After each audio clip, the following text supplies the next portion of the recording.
ఇబ్రహీంపట్నంకి YCP అధినేత YS Jagan వెళ్తున్నారు. జోగి రమేష్ కుటుంబాన్ని పరామర్శించనున్నారు. పోలీసులు సూచించిన రూట్లోనే జగన్ వెళ్తున్నారు. తాడేపల్లి నుంచి కాజా టోల్ ప్లాజా వెస్ట్ బైపాస్ మీదుగా ఇబ్రహీంపట్నం చేరుకోనున్నారు.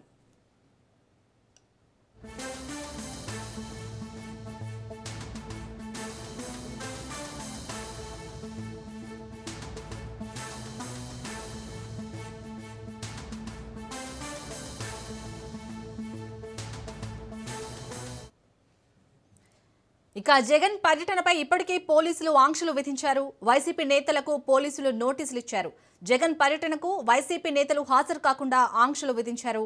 ఎన్టీఆర్ జిల్లా వైసీపీ అధ్యక్షుడు దేవినేని అవినాష్, మాజీ ఎమ్మెల్యేలు వెల్లంపల్లి శ్రీనివాసరావు, మల్లాది విష్ణుకి పోలీసులు నోటీసులు ఇచ్చారు. ఎటువంటి ర్యాలీలు నిర్వహించొద్దని ఆ నోటీసులో పేర్కొన్నారు.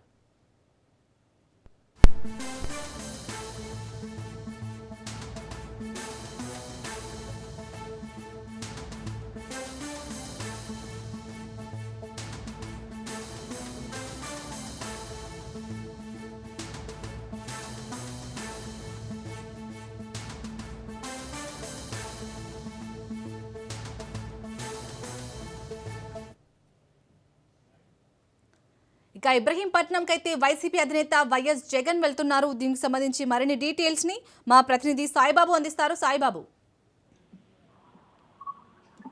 ఈ రోజు ఇబ్రహీంపట్నం వైసీపీ మాజీ మంత్రి జగన్మోహన్ రెడ్డి వస్తున్నారు. అదే విధంగా ఈ రోజు భారీగా కార్యకర్తలు కూడా చేరుకుంటున్నారు. అదే విధంగా పోలీసులు కార్యకర్తలు భారీగా చేరుకుంటున్నారు. ఇక్కడ జోగి రమేష్ ఇంటి దగ్గరికి ఉదయం 5 గంటల నుంచే కూడా భారీగా చేరుకుంటున్నారు కార్యకర్తలు. అదేవిధంగా చాలా పోలీసులు తెల్లారిగట్టు నుంచి వందల సంఖ్యలో కూడా ఇక్కడ చేరుకున్నారు. అదేవిధంగా ట్రాఫిక్ సమస్యలు కానీ, అదేవిధంగా ఎట్లా పంపించాలి ఏంటి అనే విధంగా కూడా పరిశీలిస్తున్నారు. నిన్న గుంటూరులో జరిగిన దాని గురించి కూడా కొద్దిగా పోలీసులు పరిశీలిస్తున్నారు. ఇబ్బందుల వల్ల ఎట్లా చేయాలి ఏంటి అనే దాని మీద కూడా పోలీసులు వస్తున్నారు. అదేవిధంగా జోగి రమేష్ ఇంటికి తెల్లారిగట్టు నుంచే కూడా జై జగన్ జై జోగి అంటూ కూడా ప్రకాశం పట్నం భారీగా ర్యాలీ చేస్తున్నారు. ఇబ్రహీంపట్నం రింగు దగ్గర భారీగా చేరుకున్న వైసీపీ కార్యకర్తలు.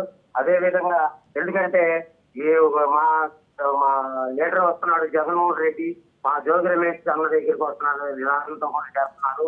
ప్రకాశంతోనూ బ్యానర్లు భారీగా కట్టారు. భారీగా తరుగుతున్న మహిళలు జోగి రమేష్ అభిమానులు కూడా భారీగా చేరుకుంటున్నారు.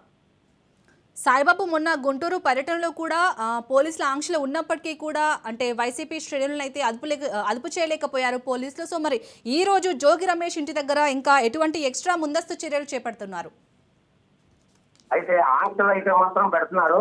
ఎక్కడైతే ట్రాఫిక్ జామ్ చేస్తారనే దాని మీద పోలీసులు భారీగా వచ్చే వాహనాలను పక్కగా మళ్లిస్తున్నారు. అదేవిధంగా జోగి రమేష్ ఇంటి చుట్టూ 4 దిక్కులో కూడా పార్కింగ్ ఏర్పాటు చేయడం జరిగింది. కార్లు, బైకులు, ఈ మనుషులు వెళ్లే ప్రదేశాలు కూడా 4 రోజులు ఏర్పాటు చేయడం జరిగింది. జోగి రమేష్ ఇంటి చుట్టూ కూడా వెళ్తున్నారు. అదే విధంగా ఎందుకంటే నిన్న జరిగిన దాన్ని దృష్టిలో ఉంచుకుని పోలీసులు కూడా భారీ కేసులు పెట్టి ఎవరైతే ముఖ్య నేతలు ఉన్నారో వాళ్ళని అందిస్తున్నారు. అయినా సరే మా నాయకుడి దగ్గరికి వెళ్ళాలనే దాని మీద మా కార్యకర్తలు కానీ మహిళలు కానీ భారీగా చేరుకుంటున్నారు. అలాగే సాయిబాబు, మరి జోగి రమేష్ నివాసానికి ఏ సమయానికి చేరుకోబోతున్నారు? జగన్ ప్రజెంట్ ఎక్కడున్నారు? జోగి రమేష్ అయితే టోల్గేట్ ప్లాజా వారి దగ్గర ఆపారు, కారు దగ్గర. అయితే ఎక్కువ వాహనాలను రద్దీ ఉండటం వల్ల అక్కడే ఆపడం జరిగింది. అక్కడి నుంచి బయలుదేరుతున్నారని కూడా సమాచారం. అయితే అక్కడి నుంచి భారీగా అభిమానులు భారీగా వాహనాలు వస్తుందో కొద్దిగా 12:30 వరకు ఇక్కడ టైం ఇచ్చారు ఇబ్రహీంపట్నానికి. అయినా 12:30కి చేరుకుంటారా లేదనేది కూడా సందేహంగా ఉంది. ఎందుకంటే భారీగా అభిమానులు భారీగా జనం చేరుకుంటం వల్ల కొద్దిగా ట్రాఫిక్ సమస్య మాత్రం కొద్దిగా తలెత్తే అవకాశం ఉందని కూడా చెప్తున్నారు. Right, thank you Saibaba.